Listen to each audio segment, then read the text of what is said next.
Recevez l'appel du Seigneur par le pasteur Yapo Henri Michel de la mission Vie Nouvelle. Vous êtes édifié à l'écoute de ce message? Contactez-nous au 03 75 20 00 ou encore au 48 74 88 67. Avec la mission Vie Nouvelle, le royaume des cieux vous a atteint. Shalom. Acte le chapitre 12 pour qu'on campe encore plus le contexte de la puissance de la prière dans l'esprit des uns et des autres. Amen. Acte le chapitre 12, je lis la parole de Dieu. Il était en conflit avec les Tyriens et les Sidoniens, mais ceux-ci, d'un commun accord, vinrent le trouver après avoir persuadé Blastos, le chambellan du roi. Ils demandèrent la paix parce que leur pays tirait sa subsistance de celui du roi. Verset 21. Au jour fixé, Hérode, revêtu de ses habits royaux, Hérode était roi. Amen. Hérode portait des habits royaux. Amen. Il était né dans la maison du roi. Il est devenu roi. Il avait revêtu des habits royaux. La Bible dit au verset 21, au jour fixé, Hérode a revêtu ses habits royaux. Et il s'est assis à la tribune et il haranguait la foule. Tandis que le peuple a commencé à crier, ce n'est pas la voix d'un homme, ce n'est pas la voix d'un être humain, mais c'est celle d'un Dieu. En d'autres termes, Hérode s'est mis sous son 31, il a porté ses habits les plus représentatifs de sa puissance, il a pris les attributs les plus significatifs de sa royauté, et il est venu se tenir devant le peuple, et il a commencé à haranguer la foule. Et la Bible dit, le peuple a commencé à crier, ça là c'est pas l'homme, c'est génie. Ça là c'est pas l'homme, c'est génie. C'est ça en fait. Hein. On dit, ce n'est pas la voix d'un homme, c'est Dieu qui parle. Donc quand les gars disent, ça c'est pas l'homme, c'est génie. Hérode dit, hey. On dit, ça c'est pas l'homme, c'est génie. Hérode dit, ouais. Verset 22. Tandis que le peuple criait, ce n'est pas la voix d'un être humain, mais celle d'un Dieu. Verset 23. À l'instant même, dis avec moi, à l'instant même, il n'y a pas eu de différé. On n'a pas reporté. On n'a pas dit, on va se concerter, on va discuter, on va apprêter. À l'instant même où Hérode a accepté la condamnation qui a fait tomber le diable. À l'instant même. Que s'est-il passé? Un ange du Seigneur, parce qu'il n'avait pas donné gloire à Dieu, et rongé par des vers, il expira. Amen. Bien aimé, vous et moi, nous savons très bien que oui, un homme peut mourir. D'accord? Un homme peut mourir. Bien souvent, les hommes meurent. Les hommes meurent la plupart du temps. Mais les hommes ne pourrissent pas en même temps quand ils meurent. Parce que les vers là, ça apparaît quand le corps est pourri. Les hommes ne pourrissent pas en même temps quand ils meurent. Mais Hérode, à l'instant même il est frappé, il est par terre, les vers le rongent. Parce qu'il a accepté que les hommes disent, toi là tu n'es pas l'homme, tu es Dieu. La pourriture intérieure ressort toujours à l'extérieur. Est-ce que quelqu'un m'entend? En acceptant de manifester un tel orgueil, Hérode a pourri à l'intérieur. Ça s'est vu à l'extérieur dans sa mort. La Bible dit, débrouillez-vous pour ne pas tomber sous la condamnation qui a fait tomber le diable. Amen. Vous vous rappelez qu'est-ce qui est arrivé au roi Belshazzar, fils de Nebuchadnezzar? Il a saoulé tout le royaume. Dieu dit, petit, arrête. Il a saoulé toutes les femmes. On sait très bien, femmes saoulées, garçons saoulés, qu'est-ce que ça donne? Dieu dit, petit, arrête. Il a fait venir les instruments du temple de Dieu. Il dit, oh oui, il a commencé à boire dedans. Dieu dit, petit, tu exagères. On dit à un moment, il s'est arrêté. Il dit, allez, chantons tous ensemble. Gloire à Baal, gloire à Baal. On dit, une main a apparu qui est écrite. Menez tes calmes pour passer. Lui-même, tu es mort. Il y a des choses auxquelles on ne touche pas. Amen. Il y a des choses qui créent des crises cardiaques spirituelles. Amen. Je suis venu dire à quelqu'un ce matin, as-tu conscience de la malédiction? Tu es d'accord que sorcier maudit, n'est-ce pas? Tu es d'accord que la malédiction, ça nuit. Pour que tu aies une vie de prière active, il faut que tu croies plus dans la prière qu'en la mort. Il faut que tu croies plus dans la prière qu'en la malédiction. Ne croyez pas plus aux forces des ténèbres qu'en Dieu. Hérode dit, effectivement je suis un Dieu. À l'instant même il est mort. Vos fétiches là, au mieux quand ils tombent sur des impies qui ont touché à l'interdit, ils les rendent malades, ils vont gouiller, lutter. Vous pensez que non, c'est que la personne lutte à la maladie. C'est bien leur maître Satan en train de négocier auprès de Dieu. Mais permets-moi de le tuer, sinon c'est pas passé. Si Satan pouvait nous tuer, nous tous à l'instant même, il allait le faire. Mais il ne lui a pas été donné de pouvoir tuer l'homme.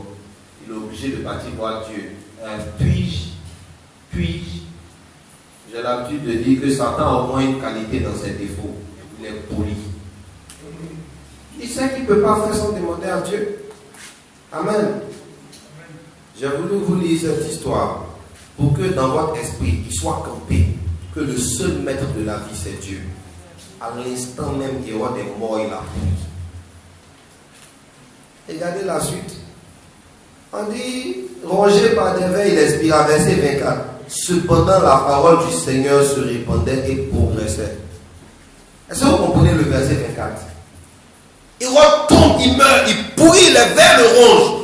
Tout le monde constate la mort. Excusez-moi, à l'instant où on parle, mais c'est affreux. Mon Dieu, mais c'est dégoûtant. Ah, ça fait mal, ça fait pitié. Il y a des gens qui pleurent, d'autres qui sont scandalisés, d'autres qui fuient. C'est un moment de confusion totale.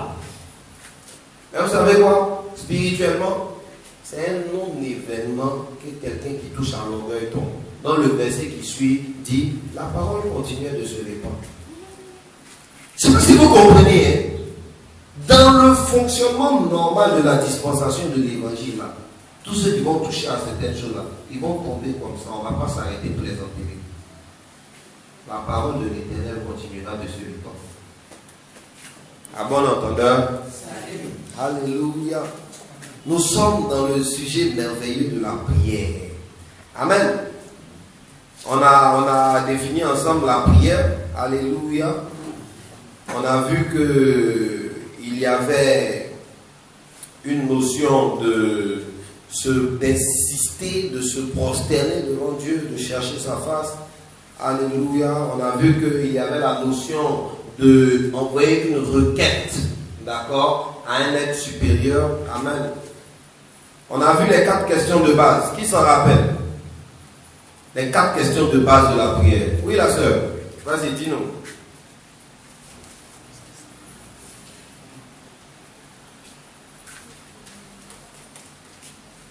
Question numéro 1. Comment procéder dans la prière? Amen. Si tu ne sais pas comment on prie, comment tu peux dire que tu pries? Amen. Question numéro 2, c'est quoi espérer de la prière? Si tu ne sais pas ce qu'on peut te donner, tu vas demander pourquoi. Bien aimé, tu ne peux pas partir à la pharmacie et puis leur dire qu'ils n'ont qu'à te donner 2 paquets de sucre. C'est pas cohérent. Ou alors ils n'ont qu'à te donner 2 paquets de rames. Je ne sais pas. Ou bien tu vas chez le Mauritanien. Oui, Aladji, bonjour, ça va? Donne-moi 2 boîtes de Nivaquine. Il dit, il n'y a pas. Vous là, c'est toujours comme ça. Quand les gens ont besoin de Nivaquine, vous n'avez pas.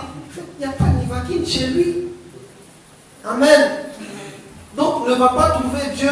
Une année, il y a quelqu'un qui est venu me voir. Il dit, ah, pasteur, il faut prier pour moi pour que je voyage. Vous savez, moi, généralement, quand tu me dis de prier pour toi pour un sujet précis, je vais t'interroger sur comment tu as procédé. Je dis, ah, ton voyage, ça doit se passer comment? Il dit, non, en fait, j'ai mon frère qui doit faire tel tel papier, on va envoyer, on va mettre moi ma photo dessus. J'ai dit, attends. Tu es en train de me dire quoi? Il dit, non, c'est comme ça que tout le monde fait. J'ai dit, moi, il ne fait pas comme ça. Si tu veux voyager, on prie normalement pour que tu aies les papiers. Il dit, non, pasteur, tu sais, à ce stade-là, c'est comme ça on fait. J'ai dit, bon, si tu sais mieux que Dieu, tu ne peux pas te débrouiller sans Dieu. Quand tu viens voir notre Dieu, il faut savoir qu'est-ce que tu peux attendre de lui. Seigneur, s'il te plaît, c'est cet homme-là je veux. Tu ne vas pas battre qu'un juge en droit là. Ah, c'est cet homme-là tu veux. Et Dieu n'a qu'à faire quoi? Il faut me dire, Dieu n'a qu'à faire quoi? Dieu n'a qu'à l'assassiner pour toi. Quoi. Ah, alléluia. Non, bien aimé. Il faut savoir quoi espérer de la prière. Question numéro 3. Troisième question de base. Comment savoir si je suis exaucé? Alléluia! Hey, cette année, Dieu va faire! Il t'a dit. Il t'a dit, il va faire. Non, c'est bien sûr. Cette année, il y a des gens pendant 10 ans, ils proclament la même chose. Chaque année, Dieu va faire. Regarde. Il faut dire à ton voisin. Si tu ne sais pas que ce n'est pas à Dieu que tu as demandé, là, viens jeter. Ah, Dieu va faire, Dieu t'a dit, il va faire. Il faut bien savoir si Dieu a répondu favorablement ou pas. Mais Dieu peut dire non. Dieu peut dire oui, Dieu peut ne rien répondre. Les trois réponses là, elles ont une signification claire. Le silence de Dieu a une signification. Le oui de Dieu, le non de Dieu aussi. Amen. Pardon. Question numéro 4. Quatrième question de base. Quand est-ce que ça va se manifester? Le plus grand palabre des chrétiens avec la prophétie. Voilà. Cette année, Dieu va faire tant. Dès qu'il a entendu net. Si on a dit, la voiture le lendemain, ça va regarder dans son garage. Ça n'a pas encore apparu. Puis il attend le lendemain, ça va regarder au garage. Mais c'est pas Père Noël. Non, c'est pas Père Noël, tu dors, tu te réveilles, et puis, les cadeaux sont sous l'arbre de Noël. C'est pas Père Noël. Dieu n'existe, Père Noël, il n'existe pas. Amen. Donc, Dieu a un processus. Alléluia. Si tu ne sais pas comment ça fonctionne, tu vas te décourager pour rien, tu vas être déçu pour rien. Amen. Oui, donc voilà. Vous pensez que nos enfants là, ils ne sont pas comme nous on était, hein? Vous aussi. La parole de Dieu habite en nous et remplit nos enfants. Vous pensez que quoi? Allez voir vos enfants, vous allez voir ça, allez faire mal si vous dites non, Père Noël n'existe pas. Quand tu dis moi, il demande à Jésus. Oh, vous vous amusez. Alléluia. On a dit qu'il y avait 4 vérités que nous devions avoir. Lesquelles? Number 1, qu'est-ce que tu dois savoir? Tu dois connaître ton âge spirituel. Si tu ne connais pas ton âge spirituel, toi-même tu sais pourquoi ta vie de prière faisait comme ça. Parce que tu ne sais pas à quoi tu as droit. Amen. Numéro 2, tu dois connaître ton onction. Amen. Chirurgien dentiste, quand quelqu'un a blessé sur son pied, il l'oriente chez celui qui soigne les plaies des pieds. Il ne faut pas distraire les gens. Il va venir, j'ai mal au pied. Tu as dit, je pense que c'est telle dent qui est touchée.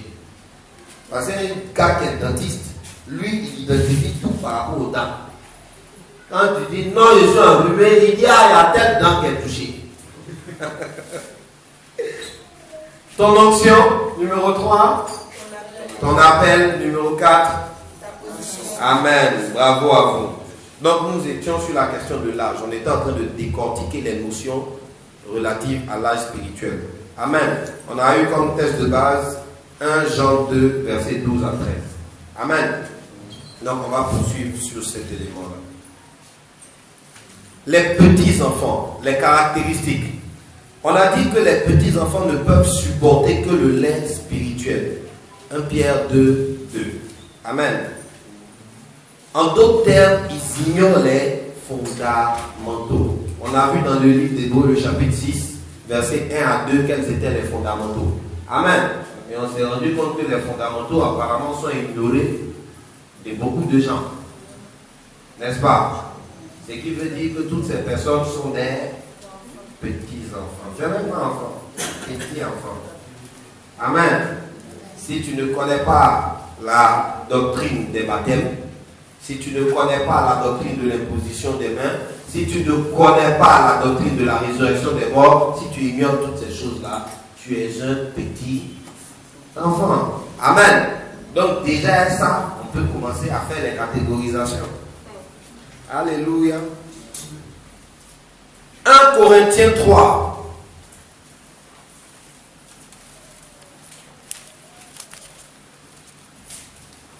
1 Corinthiens 3, versets 1 à 4. Recommençons-nous à nous recommander nous-mêmes ou bien aurions... Oh, excusez-moi, je suis dans 2 Corinthiens. 1 Corinthiens 3, versets 1 à 4. Voilà. Quant à moi, mes frères, ce n'est pas comme à des êtres spirituels que j'ai pu vous parler, mais comme à des êtres charnels, comme à des tout petits dans le Christ. Je vous ai donné du lait, non pas de la nourriture solide, car vous n'auriez pas pu la supporter. D'ailleurs, maintenant même, vous ne le pourriez pas, parce que vous êtes encore charnels. Amen.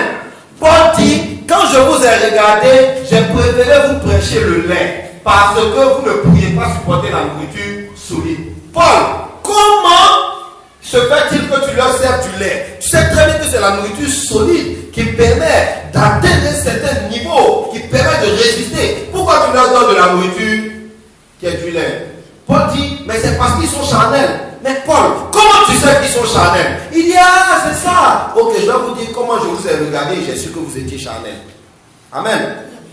Paul dit, verset 3, pour autant qu'il y a parmi vous des passions jalouses, des disputes, n'êtes-vous pas charnels? Ne vous comportez-vous pas d'une manière toute humaine?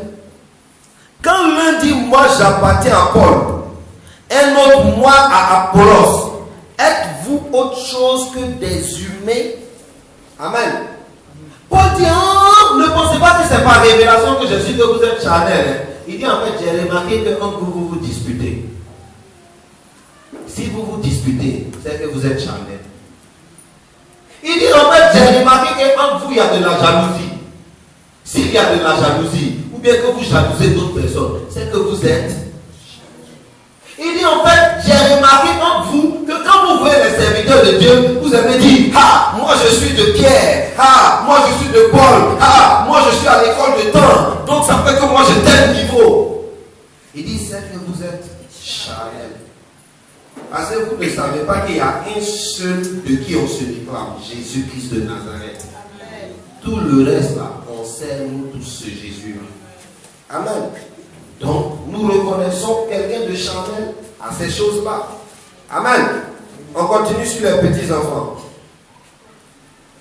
Romains 12,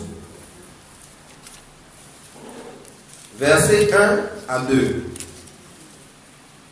Je vous encourage donc, mes frères, au nom de toute la magnanimité de Dieu, à offrir votre corps comme un sacrifice vivant, saint et agréé de Dieu. Voilà quel sera pour vous le culte conforme à la parole.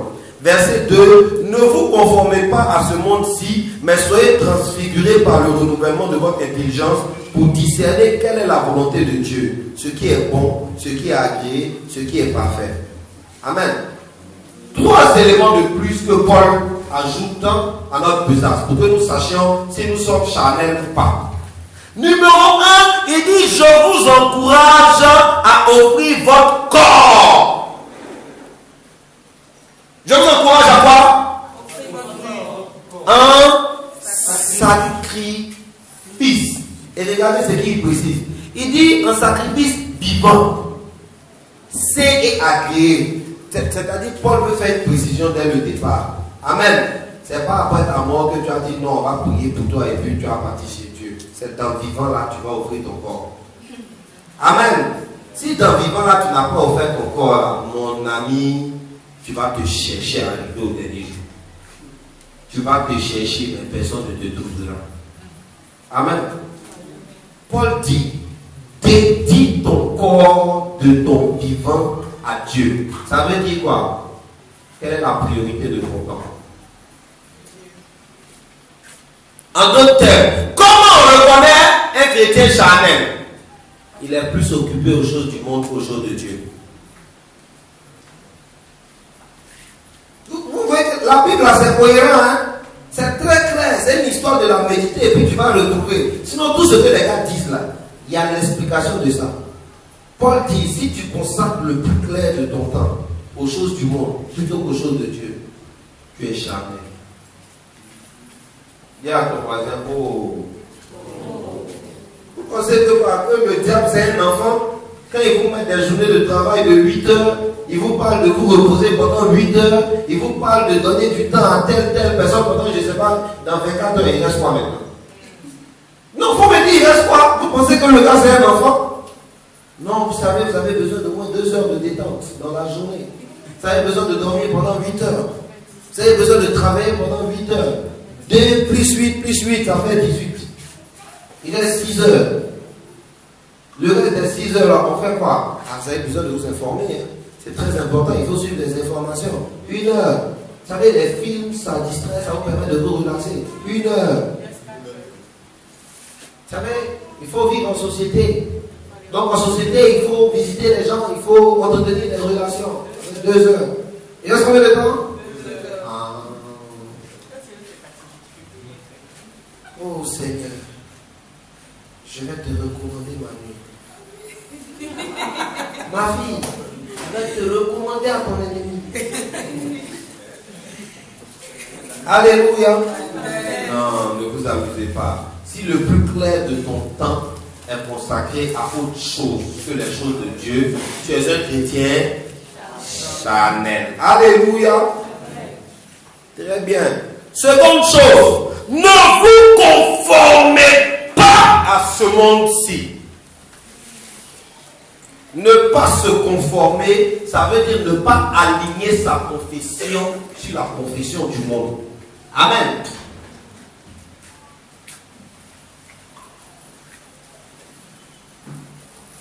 Concours là, ça là, c'est les gens qui payent, c'est moi qui ont ça. Hein. Tu veux avoir concours là, ah donc tu vas devoir payer. On est obligé, les parents, réunissons-nous, cotisons, payons le concours. C'est comme ça on a concours là-haut. Charnel, ne vous conformez pas aux choses de ce monde. Ah, ton cœur coince souvent dans ta poitrine. Et puis, quelquefois, ça fait comme si ça bat vite, vite, vite. Ouh, ça c'est une tachycardie, hein. Pop, ça, quand on voit les symptômes, de temps en temps, est-ce que ta bouche se tord pas? Bien aimé, ta bouche va commencer à se tordre seule. Tu n'as pas remarqué que tu transpires particulièrement? Je transpire particulièrement, et moi-même, quand je suis né là, j'ai mes sué. On a fait les dents. Non, mais arrêtez. Ne vous conformez pas aux choses présentes. Le monde dit, ah, tu veux faire quoi? Tu veux être directeur. Mais est-ce que tu as fait doctorat? Bien aimé, si Dieu a dit, je le serai. Et ensemble, on travaillera à atteindre ce qu'il faut atteindre. Il ne faut pas me donner des critères qui t'éliminent et tu vas penser que moi aussi ça m'élimine. Toi et moi, on n'est pas la même chose. Ce qui t'élimine ne m'élimine pas. Amen. Ce qui t'élimine ne m'élimine pas. Excusez-moi, allez demander aux femmes qui aiment faire avortement là. Il y a des enfants qui vont dire, celui-là, sa tête est dure. Elle dit l'enfant, sa tête est dure. Il ne faut pas penser qu'il est impoli. Elle a lutté, elle a tout pu. L'enfant n'est pas descendu.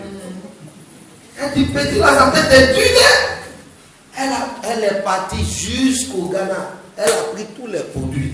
Petit là, dit aujourd'hui, là, quand tu vas voir que l'enfant là, c'est Dieu qui donne. Il est tout. C'est qu'il a su 9 mois plus tard. L'enfant dit, il faut te coucher et sortir. Mais tu ne peux pas me tuer. Amen. Ah, c'est comme ça. Numéro 3, discerner. Si tu n'arrives pas à discerner, ne te fâche pas contre toi-même.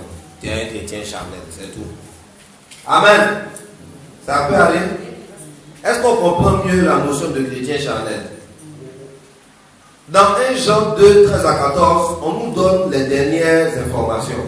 À savoir, la parole de Dieu ne demeure pas en eux. Les chrétiens charnels, la parole de Dieu ne demeure pas en eux. Lui, quand il a reçu une parole, il est fortifié. Quand le vent souffle net, il béou. C'est pas possible. Dieu dit, je te donnerai la victoire. Il dit, ok, tu vas me donner la victoire. Quand il s'en va à la guerre, bien aimé, c'est pas toutes les guerres de Dieu où quand tu arrives, les ennemis sont déjà morts. Tu as vu combien d'exemples qu'on a dans la Bible? C'est pas dans tout. Il y a d'autres guerres où tu te bats. Quelquefois même on te domine. Et puis tu renverses la situation. Donc souvent le malade est fort. Mais Dieu dit tu vas triompher.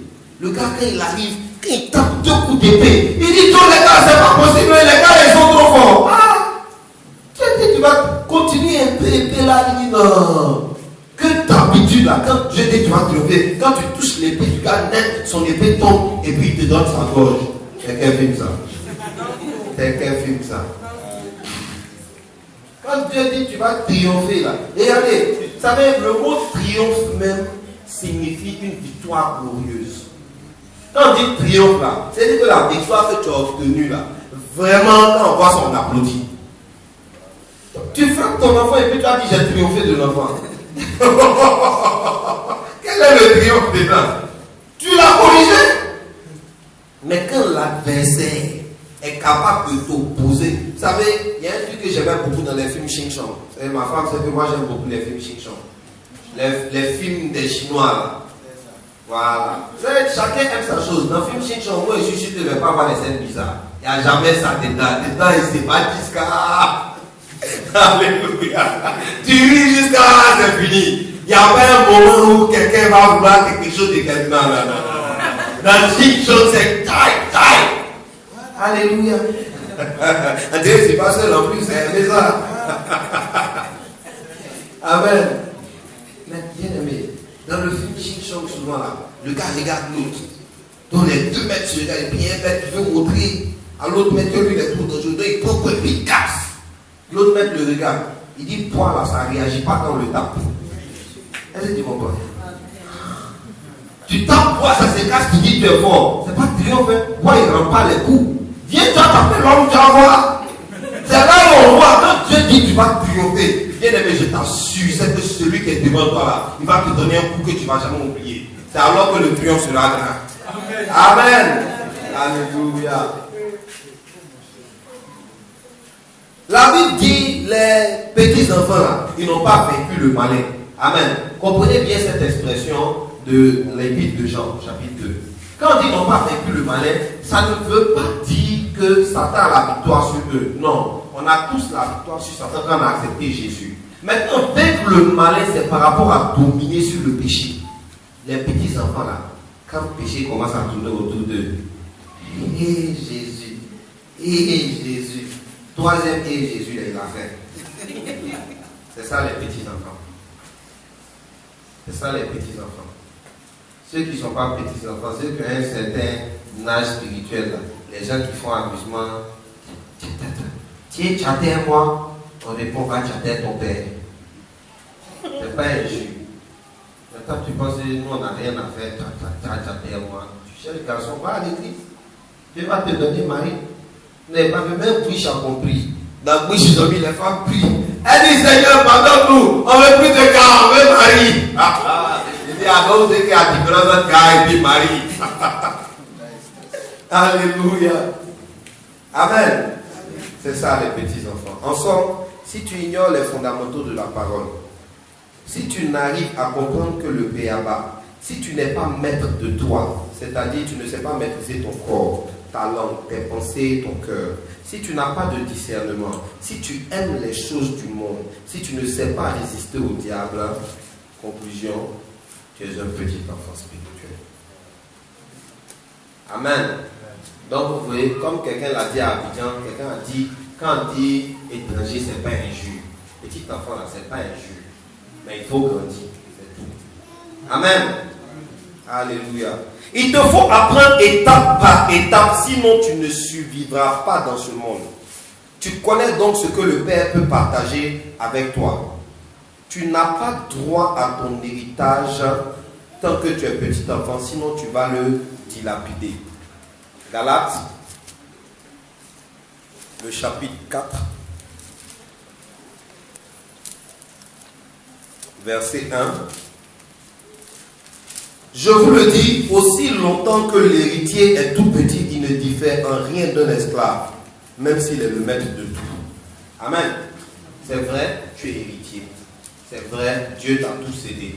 Mais tu es la même chose qu'un esclave. L'esclave, sa particularité, c'est qu'il ne possède rien et il doit obéir à tout ce qu'on lui dit. C'est ça aussi un petit enfant. Tu ne possèdes rien et Dieu te demande d'obéir à tout ce qu'on te dit pour le moment. Amen. Donc les petits enfants, en somme, ne peuvent pas se plaindre à Dieu. Dieu, tu ne m'as pas donné ci, tu ne m'as pas donné ça. Tu n'as droit à rien d'autre que le lait. Amen. C'est pas trop dur, ça passe. Ok, alléluia. Donc aujourd'hui, on a pu conclure sur la question des petits enfants. Si vous avez des questions, recensez-les. Dimanche prochain, on va poursuivre. On va traiter ces questions-là. On va introduire donc le jeune homme et puis on va conclure pour aujourd'hui. Ah, les jeunes gens. Donc on retourne dans notre texte de base. 1 Jean 2. Non, Jean était inspiré quand il a écrit ça. Et tu sens que Jean a vu que Pierre, tantôt, Pierre dit, tu es l'agneau de Dieu, tu es le Christ de Dieu. Eux tous ils disent, hé Pierre, tu es tout dangereux jusqu'à Jésus dit, oh, ça c'est pas la chair qui t'a parlé, c'est Dieu qui t'a parlé. On dit, hé, depuis ce jour, on dit, Pierre, c'est révélation man. Quelques temps plus tard, le même Pierre, il dit, Jésus, jamais je ne te laisserai. Au moment où les gars veulent dire, hé Pierre, il est trop sain par rapport à nous, Jésus dit, rien de moi, Satan. Il dit, hé, révélation man. Donc toi, tu fais des sorties de route comme ça. Les petits enfants là, ils font ça. Lundi, ils sont hommes de foi. Mardi, ils sont femmes de foi. Mercredi, ils deviennent enfants de foi. Jeudi, ils abandonnent la foi. Dimanche, ils reprennent la foi. Lundi, ils deviennent hommes de foi. Ah, c'est les petits enfants. Mais il n'en sera pas ainsi de vous. Alléluia. 1 Jean 2, versets 13 à 14.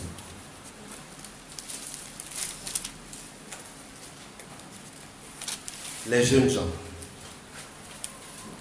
Qu'est-ce qu'un jeune homme spirituel? Je vous écris, Père, parce que vous connaissez celui qui est dès le commencement. Je vous écris, jeunes gens, parce que vous avez vaincu le mauvais.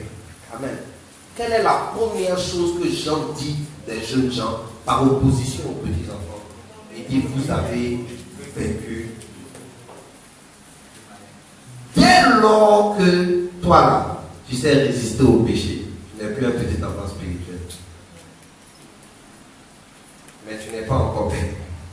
Dès lors que tu sais résister au péché, c'est-à-dire en termes clairs, la go est là, elle regarde en face, sont à te chasser de la maison. Tu vas devoir retourner chez tes parents. De toute façon, eux-mêmes, leur maison ne peut pas t'accueillir. Donc tu vas devoir te débrouiller peut-être dehors. C'est trop dur. Et puis à côté, il y a quelqu'un qui dit, tu sais, moi là, c'est toi que j'aime. Celle que j'ai mariée là, c'est que je l'ai connue avant toi. Hein. Sinon, en vérité, c'est toi que j'aime. Ma chérie, prends le jeton, laisse ça. Ta soeur, quand tu commences à réfléchir, est-ce que Dieu est dedans, c'est fini. Ça, c'est petit enfant. C'est fini. C'est plus la peine de réfléchir, c'est petit enfant. Amen. Les jeunes gens résistent au diable, ils fuient. Les jeunes gens résistent au péché. Les jeunes gens disent non à la compromission. Les jeunes gens regardent. Les jeunes, il y a les starlettes à Abidjan. Elle vient, si tu t'amuses, elle te pique et puis elle continue. Alléluia. Oh, Tu vas voir la vie, viens, ah, vraiment c'est toi, tu sais, vraiment toi, tu es un homme, quand je te vois, je sais que... Mon frère, c'est malheur qu'elle a, c'est même pas problème, c'est malheur qu'elle a. C'est malheur qu'elle a, c'est la mort qu'elle a. Si tu ne peux pas dire non, parce que quand tu regardes, tu dis, mais en vérité, une femme jolie, moi, il n'a jamais vu ça. Tu es mort et tu es petit enfant. Amen. Les jeunes gens résistent à la tentation. Ça, c'est leur première caractéristique. Ils dominent sur le péché, ils tiennent ferme sur la parole. Les jeunes gens sont forts. Proverbe 20.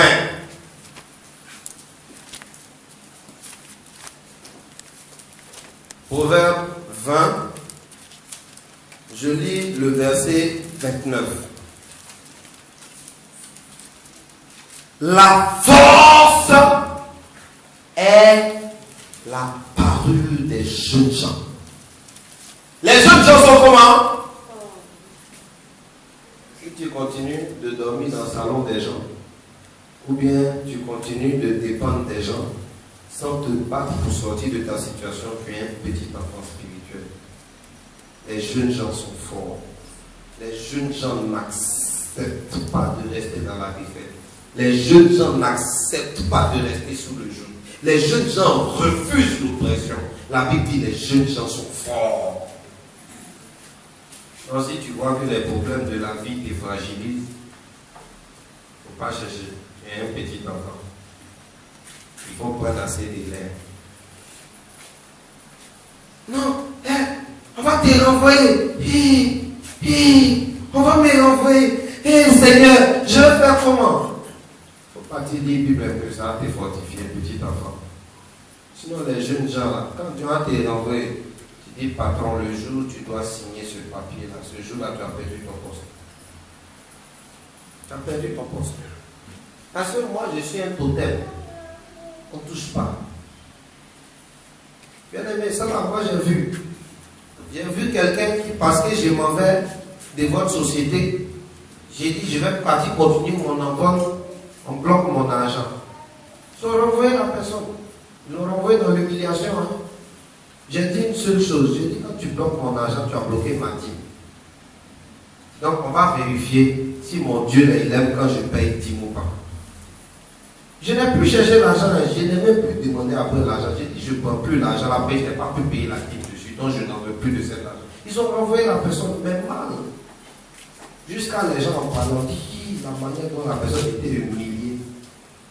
Amen. Donc, bien aimé, les jeunes gens sont comment? Forts. Amen. Ils résistent au diable. Les enfants ne traversent pas le désert. Parce que dans le désert, il faut être fort pour marcher. Quand les enfants sont dans le désert, ils doivent se dépêcher de prendre le lait spirituel. Sinon, le désert va les tuer. C'est les jeunes gens qui peuvent traverser le désert. Vous vous rappelez, quand les gars sont arrivés à l'entrée de Canaan, devant le Jourdain, Dieu a dit quoi à Josué? Il dit il faut circoncire le peuple. Parce que tous ceux qui sont là, c'est des jeunes. Ils n'ont pas connu la loi. C'est les jeunes gens qui traversent le désert. Sinon, les vieux qui sont pas sages, ainsi que les enfants, là, ils risquent de rester dedans. Amen. Alléluia.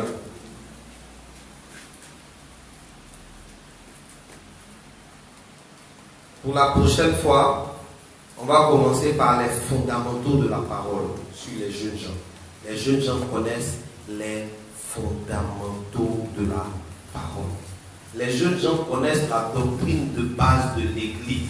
Ce n'est pas un jeune homme qui va demander, mais en fait, c'est vrai qu'on dit, il y a le Père, il y a le Fils, le Saint-Esprit, mais je ne comprends pas, ça ne fait pas toi Dieu, tout ça. Quand tu as ce genre de questions, tu es encore un enfant. Sinon, quand tu es jeune gens, tu connais la doctrine de la Trinité. Amen. Alléluia. Dimanche prochain, on continue, on finit les jeunes gens et puis on entame les pères. Amen. N'oubliez pas que l'objectif de ce passage sur l'âge là, c'est que vous puissiez situer votre âge et que vous sachiez qu'est-ce qu'il vous faut faire pour triompher. Alléluia.